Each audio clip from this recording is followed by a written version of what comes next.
ஓம் சாந்தி. 15/3/2026 காலை முரளி. அவ்யக்த பாப்தாதா 24/3/2009 அன்று உச்சரித்த மகா வாக்கியத்தை பாபா இன்னைக்கு ரிவைஸ் பண்ணுறாங்க. இன்றைய அவ்யக்த மொழியினுடைய தலைப்பு பாப்தாதாவின் மூலம் அடைந்த பொக்கிஷங்களை தனக்குள் கொண்டு வந்து காரியத்தில் பயன்படுத்துங்கள், அனுபவத்தாரிட்டை ஆகுங்கள் பாபா. இன்றைய முரளியில் பாபா நிறைய பொக்கிஷங்களை கொடுத்துருக்காங்க. பாபா இந்த படிப்பில் இந்த சப்ஜெக்டில் என்னென்ன நமக்கு பொக்கிஷங்கள் கிடைக்கிது, ஞானம், யோகம், தாரணை, சேவை மூலம் என்னென்ன பொக்கிஷங்கள் கிடைக்கிது, அந்த பொக்கிஷங்களை நாம் அதிகப்படுத்துவதற்கான, சேமிப்பதற்கான வழி என்ன, அதற்காக நம்முடைய நிலை எப்படி இருக்கணும், இதெல்லாம் பற்றி பாபா ரொம்ப அழகாக இன்றைக்கி சொல்லியிருக்கிறாங்க. பாபா சொல்கிறாங்க, இன்று நாலாபுறங்களிலும் அனைத்து பொக்கிஷங்களையும் சேமிப்பு செய்யக்கூடிய சம்பன்ன குழந்தைகளை பார்த்து கொண்டிருக்கின்றார். கூடவே ஒவ்வொரு குழந்தையும் எந்த அளவிற்கு அனைத்து பொக்கிஷங்களை சேமிப்பு செய்திருக்கிறார்கள் என்ற ரிசல்ட் பார்த்து கொண்டிருந்தார். பாப்தாதாவின் மூலம் அதிக அழிவற்ற பொக்கிஷங்கள் கிடைத்திருக்கின்றது. அனைத்தையும் விட உயர்ந்திலும் உயர்ந்த பொக்கிஷம் ஞான செல்வம். இதன் மூலம் முக்தி மற்றும் ஜீவன் முக்தி பலனாக அடைந்தீர்கள். பழைய தேகம் மற்றும் பழைய உலகிலிருந்து முக்தியாகி ஜீவன் முக்தி ஸ்திதி மற்றும் முக்திதாமம் செல்வதற்கான பிராப்தி அனைத்து குழந்தைகளுக்கும் கிடைத்திருக்கின்றது. மேலும் ஒரு ஞான பொக்கிஷம் மட்டுமன்றி யோகாவும் ஒரு பொக்கிஷமாகும். இதன் மூலம் சர்வ சக்திகளும் பிராப்தியாக கிடைக்கின்றது. மேலும் தாரணை செய்வதற்கான பொக்கிஷமும் இருக்கின்றது. தாரணையின் மூலம் அனைத்து குணங்களும் பிராப்தியாக கிடைக்கின்றது. மேலும் சேவையின் பொக்கிஷமும் இருக்கின்றது. சேவையின் மூலம் ஆசீர்வாதம் என்ற பொக்கிஷம், குஷி என்ற பொக்கிஷம் பிராப்தியாக கிடைக்கின்றது. ஆனால் அனைத்தையும் விட உயர்ந்ததிலும் உயர்ந்த பொக்கிஷம் நிகழ்கால சங்கம யுகமாகும், நேரத்தின் பொக்கிஷம். ஏனெனில் முழு கல்பத்திலும் இந்த சங்கம் யுக நேரம் விலை மதிக்க முடியாத பொக்கிஷமாகும். இறங்கி வர்றதுக்கு 63 ஜென்மம் ஆகுது. ஏறும் கலைக்கு ஒரே ஒரு ஜென்மந்தான். அப்போ அந்த டைம் விலை மதிப்பற்றது. இந்த சங்கமத்தின் ஒவ்வொரு சங்கல்பம் அல்லது ஒவ்வொரு நேரமும் மிகவும் விலை மதிப்பற்றது. ஏனெனில் சங்கமயுக நேரத்தில் தான் பாப்தாதா மற்றும் குழந்தைகளின் இனிய சந்திப்பு நிகழ்கின்றது. வேறு எந்த யுகத்திலும் பரமாத்மா தந்தை மற்றும் பரமாத்மா குழந்தைகளின் சந்திப்பு ஏற்படுவது கிடையாது. மேலும் சங்கம யுக நேரத்தில் தான் பாப்தாதாவின் மூலம் அனைத்து பொக்கிஷங்களும் பிராப்தியாக கிடைக்கின்றது. ஆக பொக்கிஷங்களை சேமிக்கும் நேரம் சங்கம யுகமே ஆகும். வேறு எந்த யுகத்திலும் சேமிப்பு கணக்கு, சேமிக்கும் வங்கி கிடையாது. இந்த சங்கம யுகத்தில் தான் ஓப்பன் பண்ணியிருக்குன்னு பாபா சொல்லியிருக்காரு. இந்த ஒரு சங்கம யுகத்தில் மட்டுமே பொக்கிஷங்களை எவ்வளவு சேமிக்க விரும்புகின்றீர்களோ அவ்வளவு செய்ய முடியும். மேலும் சங்கமயுக நேரத்தின் மகிமை என்னவெனில், ஒரு பிறவியில் பல பிறவிகளுக்கு சேமிப்பு செய்ய முடியும். முழு கல்பத்துக்குமே நம்ம சேமிப்பு செய்ய முடியும். இந்த ஒரு பிறவியில் பல பிறவிகளுக்கு சேமிப்பு செய்ய முடியும். ஆகையால் இந்த சிறிய யுகத்தில் அதிக மகத்துவம் இருக்கின்றது. மேலும் பாப்தாதாவின் மூலம் அனைத்து குழந்தைகளுக்கும் பொக்கிஷங்கள் பிராப்தியாக கிடைக்கின்றது. தந்தை அனைத்து குழந்தைகளுக்கும் கொடுக்கின்றார். ஆனால் பொக்கிஷங்கள் சேமிப்பு செய்வதில் ஒவ்வொரு குழந்தையும் அவரவர்களது முயற்சியின் அனுசாரம் செய்கின்றனர். கொடுக்கக்கூடிய தந்தையும் ஒருவர்தான். மாதிரியாகத்தான் கொடுக்கின்றார், ஒரே நேரத்தில் தான் கொடுக்கின்றார். ஆனால் தாரணை செய்வதில் என்ன பார்த்தார்? தந்தை ஒரே மாதிரியாகத்தான் கொடுத்தார். ஆனால் தாரணை செய்வதில் ஒவ்வொருவரும் அவரவரது முயற்சியின்படி இருக்கின்றீர்கள். ஏனெனில் பொக்கிஷங்களை தாரணை செய்வதற்கு ஒன்று தனது முயற்சியின் ஆதாரத்தில் உருவாக்க முடியும். இரண்டாவது சதா சுயம் திருப்தியாக இருந்து அனைவரையும் திருப்திப்படுத்த வேண்டும். திருப்தி என்ற விசேஷம் மூலம் பொக்கிஷங்களை சேமிக்க முடியும். மூன்றாவது சேவையின் மூலம். ஏனெனில் சேவையின் மூலம் அனைத்து ஆத்மாக்களுக்கும் குஷி பிராப்தியாக கிடைக்கின்றது. எனில் குஷி என்ற பொக்கிஷத்தை பிராப்தியாக அடைய முடியும். தனது முயற்சி மற்றும் அனைவரையும் திருப்திப்படுத்தும் முயற்சி மற்றும் மூன்றாவது சேவைக்கான முயற்சி. இந்த 3 விதத்தில் பொக்கிஷங்களை சேமிக்க முடியும். பொக்கிஷங்களை சேமிப்பதற்கு குறிப்பாக சம்பந்தம் தொடர்பில் வருவதில் 1 பொறுப்புணர்வு, பணிவு, சுயநலமற்ற நிலை, ஒவ்வொரு ஆத்மாவின் மீதும் சுபபாவனை மற்றும் சுப விருப்பம் வைப்பது அவசியமாகும். சேவையில் அல்லது சம்பந்தம் தொடர்பில் இவை அனைத்தும் இருக்கிறது எனில் புண்ணிய கணக்கு மற்றும் ஆசீர்வாதத்தின் பொக்கிஷம் மிக எளிதாக சேமிக்க முடியும். ஏன்னா சேவை செய்கிறவங்க எப்பொழுதுமே பொறுப்புணர்வோடு இருப்பாங்க, பணிவாக இருப்பாங்க, அவங்க சுயநலமற்ற நிலையில் இருப்பாங்க. ஒவ்வொரு ஆத்மா மீதும் சுபபாவனை, சுப விருப்பம் இதெல்லாம் இருந்ததுன்னா நமக்கு புண்ணிய கணக்கு, ஆசீர்வாதத்தின் பொக்கிஷம் ரொம்ப ஈஸியாக சேமிப்பாக முடிகின்றார் பாபா. பாப்தாதா அனைவரின் கணக்கையும் பார்த்து கொண்டிருந்தார். என்ன பார்த்தார் அப்படின்னா சொல்கிறார் பாபா, நாலாபுறங்களிலும் குழந்தைகள் வரிசை கிரமமாக இருப்பதை பார்த்தார். தந்தை ஒருவர் ஒரே நேரத்தில் தான் கொடுக்கின்றார், ஆனால் சேமிப்பதில் 2 விதமான குழந்தைகளை பார்த்தார். ஒன்று, சில குழந்தைகள் சேமித்த பொக்கிஷத்தை செலவழிக்கின்றனர், சேமிக்கவும் செய்கின்றனர், செலவழித்து அழித்து விடுகின்றனர். இரண்டாவது, சேமிக்கின்றனர், செலவழிக்கின்றனர், இருப்பினும் சேமிப்பதில் கவனம் செலுத்தி அதிகப்படுத்தவும் செய்கின்றனர். பொக்கிஷங்களை அதிகப்படுத்துவதற்கான சாதனம் என்னன்னா பாபா சொல்கிறாங்க, அதிகப்படுத்துவதற்கான சாதனம் என்னவென்றால் என்ன பொக்கிஷங்கள் பாபா மூலம் நமக்கு கிடைத்திருக்கின்றதோ அதை சரியான நேரத்தில் என்ன பிரச்சனைகள் வருகிறதோ அப்பிரச்சனைகளுக்கு தகுந்தவாறு காரியத்தில் பயன்படுத்த வேண்டும். பாபா நிறைய முரளியில் வந்து என்ன பண்ணுறாங்க, ஞான பொக்கிஷங்களை சொல்கிறாரு. அன்னன்னைக்கு சூழ்நிலைக்கு தகுந்த மாரி பாபா டைரக்ஷன் கொடுக்குறாருன்னும் போது அந்த டைரக்ஷனை நாம் காரியத்தில் கொண்டு வர வேண்டும், பயன்படுத்த வேண்டும். அப்படி யார் காரியத்தில் பயன்படுத்துகின்றார்களோ, ஸ்திதியின் மூலம் பிரச்சனைகள் மாற்றி விடுகிறார்களோ அவர்களுக்கு சேமிப்பாகி விடுகின்றது. அப்போ படிப்பு படிக்கிறாங்க, பாபா படிப்பு சொல்லித்தராரு, அதை யார் நடைமுறையில் காரியத்தில் ப்ராக்டிக்கலில் கொண்டு வரணும் நம்ம. அப்போ கொண்டு வரும்போது என்ன இது, அந்த பொக்கிஷம் வந்து ஞானம் என்ற பொக்கிஷம் சேமிப்பாயிடுது. யார் காரியத்தில் பயன்படுத்தவில்லையோ அவர்களுக்கு சேமிப்பு ஆகாது. ஆக ஒவ்வொருவரும் தனக்குள் கேளுங்கள், சரியான நேரத்தில் தனக்காகவும் மற்றவர்களுக்காகவும் காரியத்தில் பயன்படுத்துகிறேனா செக் பண்ணுங்கன்றார் பாப்பா. எவ்வளவு காரியத்தில் பயன்படுத்துகிறீர்களோ அவ்வளவு அதிகரிக்கும். ஏனெனில் காரியத்தில் பயன்படுத்துவதனால் அனுபவம் ஏற்படுகிறது, அனுபவ அத்தாரிட்டி அதிகரித்து விடுகிறது. எனவே சோதனை செய்யுங்கள், இந்த அனைத்து பொக்கிஷங்களும் சேமிப்பு ஆகி இருக்கின்றதா என்று தனக்குள் கேளுங்கள். அப்போ பாபாவுடைய பொக்கிஷங்களை நாம் பிரச்சனை வரும்போது சமைத்து தகுந்த மாதிரி அதை பயன்படுத்தும் போது அனுபவம் கிடைக்குது.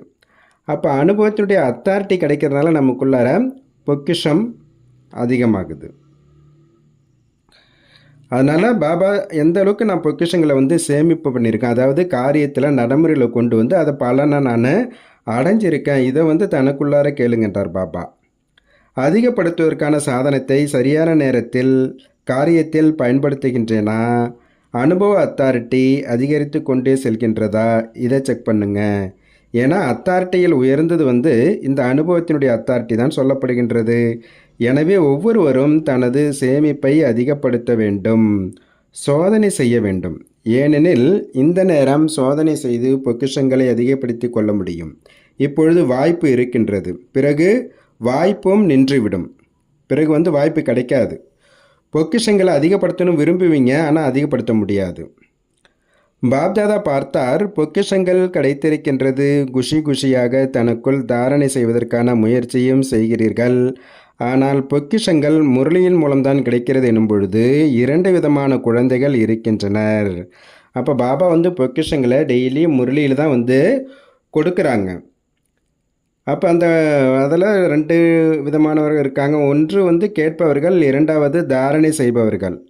சில குழந்தைகள் அந்த முரளியை கேட்டு மிகவும் குஷி அடைகின்றனர். ஆனால் இந்த கேட்பது மற்றும் தாரணை செய்வது இரண்டிலும் அதிக வித்தியாசம் இருக்கின்றது. நிறைய கேட்குறாங்க, தாரணை கம்மியாக இருக்குது. தாரணை செய்பவர்கள் அனுபவிகளாக ஆகிக்கொண்டே செல்கின்றனர். ஏனெனில் தாரணை செய்ததை சரியான நேரத்தில் காரியத்தில் பயன்படுத்துகின்றனர், பொக்கிஷங்களை அதிகப்படுத்தி கொண்டே இருக்கின்றனர். கேட்பவர்கள் வர்ணிக்கின்றனர், மிகவும் நன்றாக கூறினார் பாபா என்று, மிக நல்ல விஷயங்களை கூறினார் அப்படின்னு சொல்கிறாங்க. ஆனால் தாரணை இல்லாமல் சரியான நேரத்தில் அதை காரியத்தில் கொண்டு வர முடியாது. எனவே நீங்கள் அனைவரும் சோதனை செய்யுங்கள். தாரணை செய்யக்கூடியவனாக இருக்கிறேனா? சிறிதளவு குறைவாக இருந்தாலும் நிறைந்திருக்கவில்லை எனில் குழப்பம் இருக்கும். ஆனால் தாரணை செய்பவர்கள் நிறைந்திருப்பார்கள். எனவே குழப்பம் அடைய மாட்டார்கள். ஆகையால் இன்று பாப்தாதா அனைவரின் பொக்கிஷங்களையும் சோதனை செய்தார். கேட்டீர்கள் அல்லவா? 2 விதமான குழந்தைகள் இருக்கின்றனர். நான் யார் என்பதை இப்பொழுது தனக்குத்தானே சோதனை செய்யுங்கள் என்றார் பாபா. நாம் வெறும் ஞானத்தை மட்டும் கேட்குறேனா இல்லை தாரணை செய்கிறேனா? இப்போ நான் எந்த மாதிரி குழந்தையாக இருக்கேன் அப்படின்றத நமக்கு நாமே செக் பண்ணுங்க. பொக்கிஷங்களை அதிகப்படுத்துவது என்றால் சரியான நேரத்தில் காரியத்தில் பயன்படுத்துவதாகும். எந்த அளவிற்கு காரியத்தில் பயன்படுத்துவீர்களோ அந்த அளவிற்கு பொக்கிஷம் அதிகரித்து கொண்டே செல்லும். ஏனெனில் பொக்கிஷங்களுக்கு எஜமானர்களாக இருப்பவர்கள் பொக்கிஷங்களை காரியத்தில் பயன்படுத்துவர். பொக்கிஷங்கள் தன்னை காரியத்தில் ஈடுபடுத்தி கொள்ளாது. ஆக உங்கள் அனைவருக்கும் தந்தை அனைத்து பொக்கிஷங்களையும் ஆஸ்தி ரூபத்தில் கொடுத்திருக்கின்றார். எனவே தந்தையின் பொக்கிஷங்களை தனது பொக்கிஷங்களாக ஆக்கிக்கொள்ள வேண்டும் என்பதில் ஒவ்வொருவரும் கவனம் கொடுக்க வேண்டும். பாபா என்னென்ன பொக்கிஷங்களை கொடுத்துருக்காரோ அதை நடைமுறையில் கொண்டு வந்து அந்த பொக்கிஷங்களை தன்னுடையதாக ஆக்கிக்கணும், தன்னுடைய சேமிப்பில் கொண்டு வரணும்.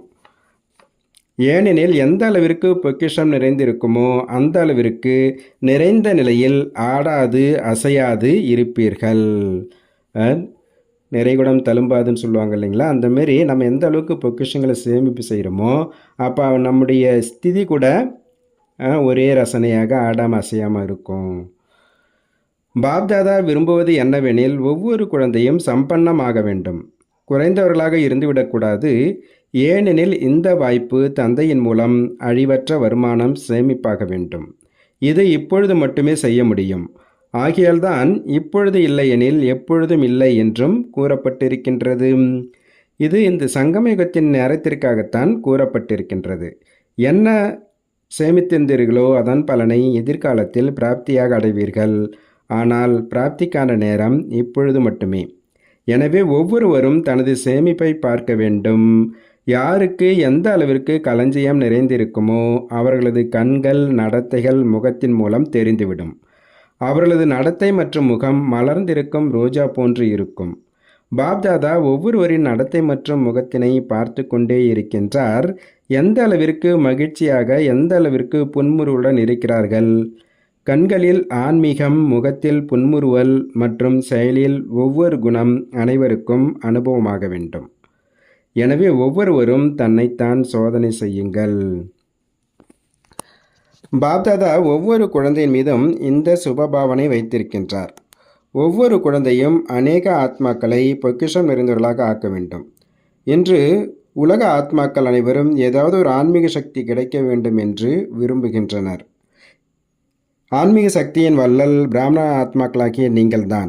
ஏனெனில் ஹோலியஸ்ட், ஹையஸ்ட் மற்றும் ரிச்சஸ்ட், அதாவது மிகவும் தூய்மையானவர்கள், உயர்ந்தவர்கள் மற்றும் செல்வந்தர்கள் யாருன்னா ஆத்மாக்களாக நீங்கள் தான்.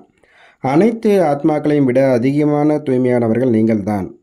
ஆத்மாக்களாகிய உங்களுக்கு விதிப்படி பூஜைகள் நடப்பது போன்று வேறு யாருக்கும் நடப்பது கிடையாது. இப்பொழுது கடைசி பிரிவிலும் ஆத்மாக்களாகிய உங்களுக்கு பூஜை நடப்பது போன்று வேறு எந்த தர்ம பிதாக்களுக்கு அல்லது நிமித்தமாக இருக்கக்கூடிய மகான் ஆத்மாக்களுக்கு நடப்பது கிடையாது. நினைவு சின்னங்களை உருவாக்கலாம், ஆனால் விதிப்பூர்வமாக பூஜை நடப்பது கிடையாது. பிறகு உலகிலேயே அதிக செல்வந்தர்கள் பிராமண ஆத்மாக்களாகிய உங்களது ஒரு பிறவிக்கான பொக்கிஷம் 21 பிறவிகளுக்கு கூடவே இருக்கும். ஏனெனில் தந்தையின் மூலம் தந்தையின் ஆஸ்தி கிடைத்திருக்கின்றது. எவ்வாறு தந்தை அழிவற்றவரோ அவ்வாறு தந்தையின் மூலம் கிடைத்திருக்கும் பொக்கிஷங்களும் அழிவற்றதாக ஆகிவிடுகிறது. ஆகையால் உலகிலேயே அதிக செல்வந்தர்கள் உலகிலேயே அதிக தூய்மையானவர்களாக இருக்கின்றீர்கள். ஆக நீங்கள் அனைவரும் இவ்வாறு விசேஷ சேவதாரி என்று நினைக்கின்றீர்களா? இன்றைய காலகட்டத்தில் உலக ஆத்மாக்களுக்கு எந்த பொருள் அவசியமானதாக இருக்கின்றது என்பதை அறிவீர்கள்தானே?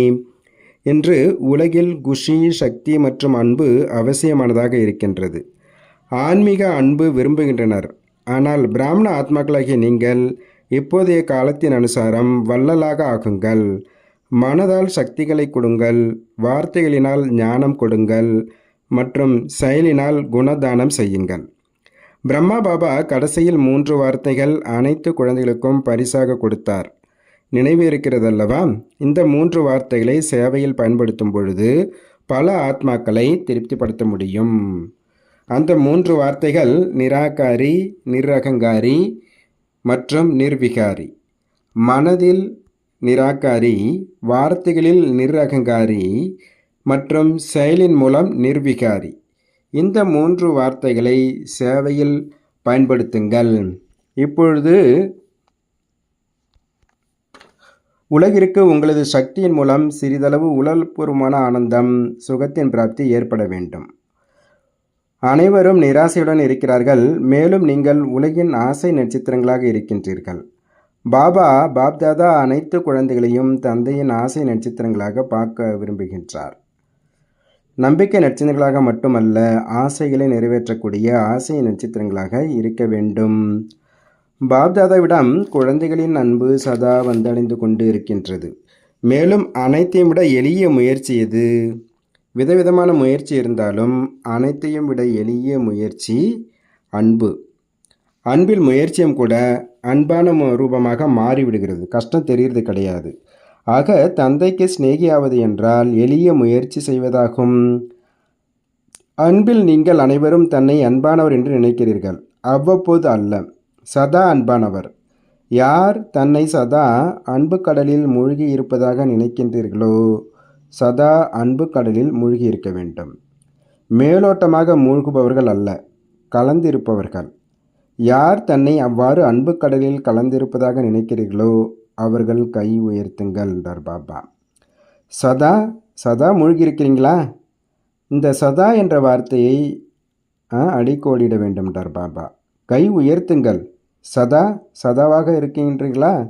கை நன்றாக உயர்த்தி விட்டீர்கள். பாப்தாதா கைகளை பார்த்து குஷி அடைகின்றார். ஏனெனில் தைரியம் வைக்கின்றீர்கள். ஒருவேளை சிறிது குறைந்தாலும் கை உயர்த்திருக்கின்றேன் என்ற நினைவு வந்துவிடும். ஏனெனில் பாப்தாதாவிற்கு ஒவ்வொரு குழந்தையின் மீதும் மிகுந்த அன்பு இருக்கிறது. ஏனெனில் பாப்தாதா அறிவார், இந்த ஒவ்வொரு ஆத்மாவும் பலமுறை அன்பானவர்களாக ஆகியிருக்கின்றனர், எப்பொழுதும் ஆகியிருக்கின்றனர்.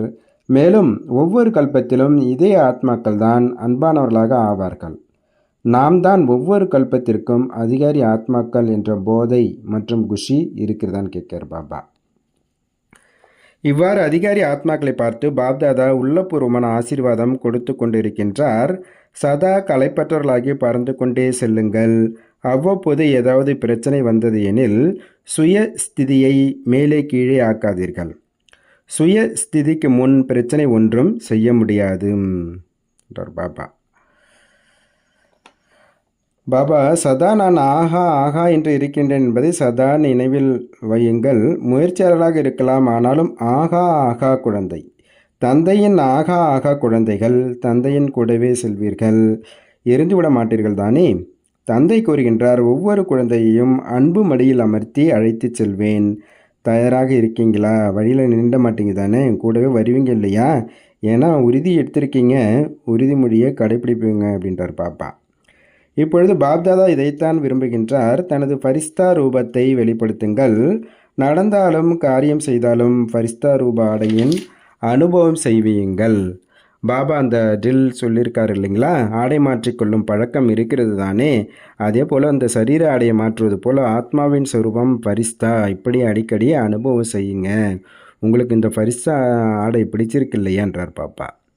பிரம்மா பாபா அவ்யக்த ஃபரிஸ்தா ரூபத்தில் வதனத்தில் அமர்ந்திருப்பது போன்று பாப் சமான் நீங்கள் அனைவரும் கூட நடந்தாலும் காரியங்கள் செய்தாலும் ஃபரிஸ்தா ரூபத்தின் அனுபவம் செய்யுங்கள்.